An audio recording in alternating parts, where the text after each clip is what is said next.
Hello everyone and welcome back to another 5-9 Gaming review. Today I'm joined by ultraplayer 12, Cal Life, and Olivia Sama, and today we're going to be discussing different aspects of Pokemon Unite and giving it an overall review. As of releasing this, Pokemon Unite is currently only available on the Switch, but we know that a mobile version is coming in September. The game's fanbase has been asking for a PC port, but still no news on that front yet. Today we're going to be talking about the difficulty level for players, how balanced everything is, and the overall presentation. At the end, we'll be giving our thoughts and opinions on whether or not this game lived up to its hype. But before all that, remember to like the video if you enjoy the content, subscribe to stay up to date with everything we put out here on 5-9 Gaming, including more Pokemon Unite content, and let us know whether you agree or disagree with our thoughts on the game in that comment section down below. We'd love to see what score you'd give this game out of 10. But all that aside, let's hop into our review of the brand new MOBA game, Pokemon Unite.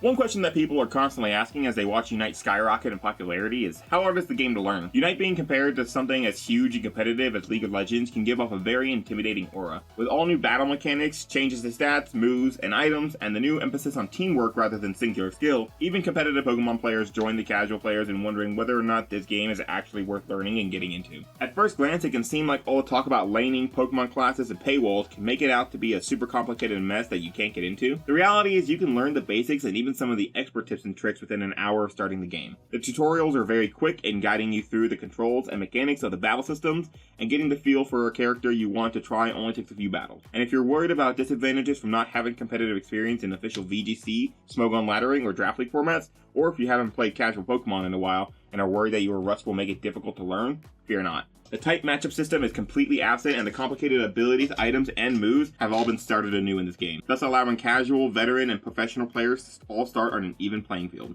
Now then, you got the game downloaded, the tutorial has been finished, and you've been through a few games, so you get to thinking, how hard is it to master the actual Pokemon? Well, that's a tricky question, as it differs from person to person and Pokemon to Pokemon. The main thing is finding a Pokemon you're comfortable with and practicing until you have it down. If you really want to make a certain Pokemon work, but feel like you're not using it correctly, or you want to try something new but want to get the best right out of the gate, remember we have detailed guides on all the starter Pokemon, and we'll be adding more for the rest of the available Pokemon in the coming days. So you've got your main. Now how difficult is it to take your favorite Pokemon to rank and start climbing? This is where I say the game actually gets really hard. Not only is the competition picking up more than the casual matches, but your rank can fall in the hands of people you have very little ability to communicate with, which gets frustrating to say the least. Obviously this does get easier with getting in call with friends and being able to co-op the game. However, if you're trying to go at it solo, you're going to be in for a rough journey. Overall, the game is breathtakingly easy to get into. I myself have never set foot into a MOBA before, so I was very nervous about getting overwhelmed. I watched maybe an hour or less of beta footage just to get an idea for the interface, and after an hour of playing, I was already pretty comfortable. So if this game interests you,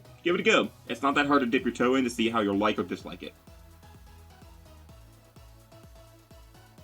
My name is Cal Life, and today I will be discussing the balancing in Pokemon Unite. Is the game balanced completely? Having played both the beta and now the official release, I was sure that the developers would make some balance changes to certain Pokemon who seemed overpowered and others that lacked resolve on the battlefield. While most trainers immediately selected Charizard as their starter Pokemon, a lot began to feel cheated due to Charizard lacking the ability to earn kills as a Charmander. While Charizard himself is very good, he however suffers. As a Charmander, you have to level to 5 to become a Charmeleon and then level 9 for a Charizard. While this doesn't sound too bad, as other Pokemon must go through the same leveling system such as Machamp and Gengar, those two however find themselves being more useful to the team at earlier levels due to moves it learns. Gengar learns Sludge Bomb at level 5 and Hex at level 7, which can almost cause an instant kill. Meanwhile, Machamp can learn Submission at level 5 and Close Combat at level 7, which can really pack a punch. This shows that even though they are all learn moves at the same level and evolve, all three are on a different level and show how lackluster Charizard can be. Now, just to be clear, Charizard isn't the only one to show faults. Others such as Lucario, a Pokemon who starts off really strong at the start, can see immediate drop off as the game continues, unless he power creeps the enemy, while others like Absol, Greninja, and Pikachu never really seem to lose their overpowered damage output. Greninja's speed and damage output can track you down if you're trying to get away. Pikachu can provide crowd control and absurd damage, while Absol can crit so much that it feels like you are being hit by a truck and letting you sometimes 1v3 other players, while Lucario has to do just a bit more than others, especially with his Unite move not being as strong as theirs even even though it's quite good. Other things to note is while most speedsters are meant to jungle, at times there are other Pokemon in that same class who jungles better, such as Zeraora, a Pokemon who once he gets to level 7 is an absolute monster with his Spark and Discharge combo. He can clear out multiple enemies at once, while Talonflame, another jungler, will be able to easily win a 1v1 fight, but not much versus multiple enemies. So as of right now, I believe balancing isn't really fair, but at the same time, it doesn't mean you can't run your favorite Mon, only due to the fact that you can still show and earn results if you just keep practicing. Keep in mind that I have games as a Charizard and have gotten multiple kills as an MVP in the veteran ranking. So if you love losing a certain Mon, all I have to say is just keep going for it.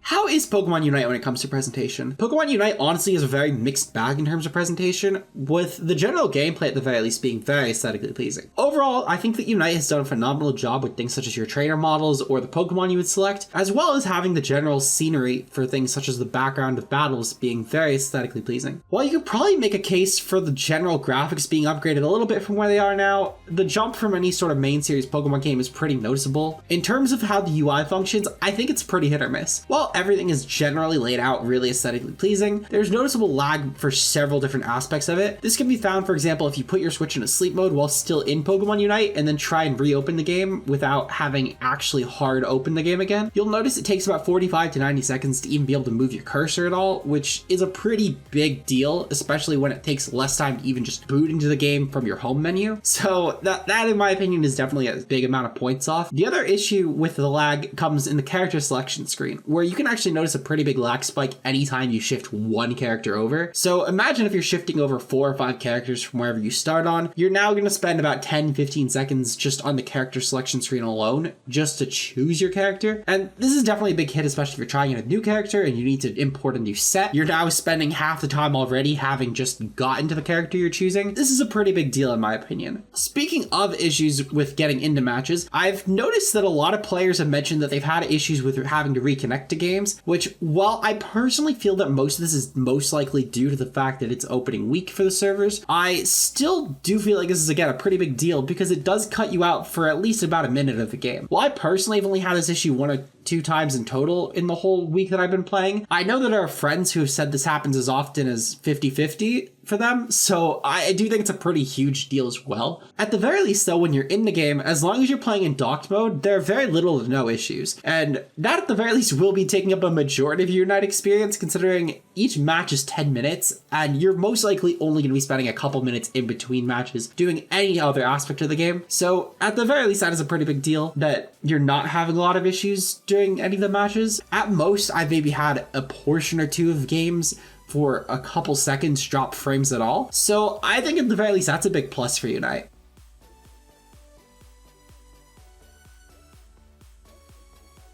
I've been playing Pokemon for nearly my entire life. Mainline games, side games, competitive, you name it. This is by far the most emotionally rewarding and also frustrating game throughout the entire series. I feel constantly drawn to the game no matter what I'm doing because I want to climb the ladder and be MVP again. It's simple and repetitive, but has a very nice appeal to it that keeps me engaged match after match. It's quick and easy, but has enough of a challenge during rank to keep the game from feeling dull and boring.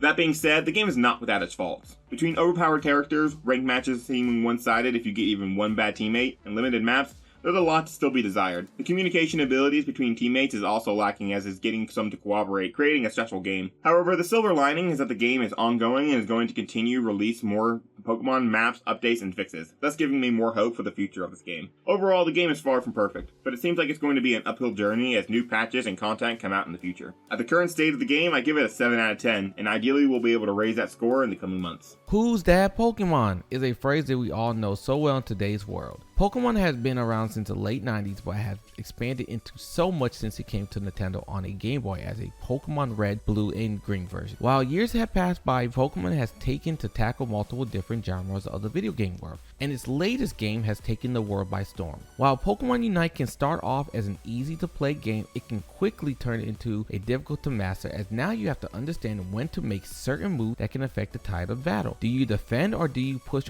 more on the offensive to try and take a lead? Do you wait to steal Dreadnought? Do you steal Zapdos? Or do you steal Rotom? These are things you have to ask yourself as you play with you and your teammates. While this game can be exciting, it can also be very painful due to lack of teamwork, which can hinder your decision and if you want to continue to playing the game more throughout the day. But fear not, trainers, because just like all MOBAs, everything can be fixed with just patience and practice of understanding the game. Now, my honest opinion on the game as of right now, this game has a lot of wonderful things going for it. So far, I loved the time that they put in to make all Pokemon unique in their own way, and also different modes they have also added to make it more fun and less serious play. While the game does have a flaw from me being crashes and lag spikes at times, I feel this will all be addressed in due time. To me, this is an amazing game and even better installment in the Pokemon franchise. My only question to you is, can you also become a Pokemon MOBA master? My general opinions on the game, after playing for about a day's worth of time over the past week, I can safely say this is an extremely addictive game. I can't really name many games I've been this hooked into, especially for the first week of the games, and especially with the presentation issues I've mentioned earlier, they don't really ruin much of the immersion into the game for me. I think Unite has a bit to work on in the presentation department, however, in every other department I think it's a pretty solid home run. As a beginner in the MOBA format, this is a really enjoyable way to learn this style of games, and I personally felt it was a very easy game to pick up in terms of any sort of necessary functions of the game, such as just basic attacks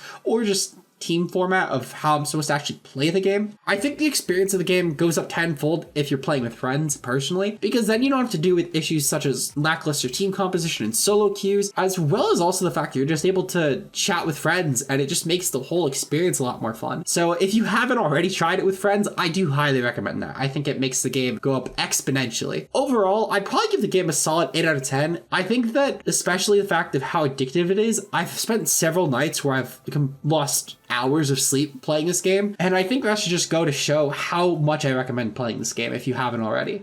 So if you haven't, I highly recommend picking up Pokemon Unite. After playing the game for a while, I can safely say this is both one of the most frustrating and rewarding game experiences I've ever played. I think that's pretty much the essence of a MOBA, but it can definitely be difficult for those who don't enjoy that kind of thing. I think a lot of it comes down to two things for me: the lack of communication, and this being an entry-level MOBA. I found that I was very annoyed by the lack of message options like play carefully, rush in, or go back to your lane when your team just abandons the top lane for some reason. You know those games. A lot of times you'll find that you just don't sync well with your partner, and you just kind of have to hope that your partner starts getting the hint before they feed too much. The other thing is that this game is very entry-level, and it doesn't seem to do a great job at teaching players what they need to do. It's very easy to start, but it's hard to master. So you have a lot of people who are new to MOBAs that can pick it up and play, which is really a wonderful thing, but it's a double-edged sword because those people don't learn the intricacies of each character, or they don't learn how to position themselves well. But the wonderful thing about this pick up and play style that they went with is that even these bad games are only 10 minutes of your time, compared to other MOBAs that can go on for close to an hour. It makes it so much easier to balance playing along with other daily responsibilities, and I find that when a game is going well and you're doing everything correctly, it can feel extremely rewarding. Including my score in the mix, we at 5-9 Gaming are gonna give Pokemon Unite an 8 out of 10. There are some issues that need to be worked on, but it achieves what it sets out to do. People call this baby's first MOBA for a reason, and it does an excellent job of being an entry-level game to the genre, even though it does leave out some of those intricacies. Do you agree with our score? Let us know in the comments down below, and also let us know if you're playing Unite and which Pokemon you're using. That's gonna wrap it up for us today. I'm Waffles and Yenber, here with ultraplayer 12, Cal Life, and Olivia Sama. And again, remember to like that video if you did enjoy it, and don't forget to check out our other Unite content in the playlist down below, and all our social media sites to stay up to date with what's going on, especially on Twitch, so you can catch us jumping into some more Unite games. We'll see you next time. Bye bye.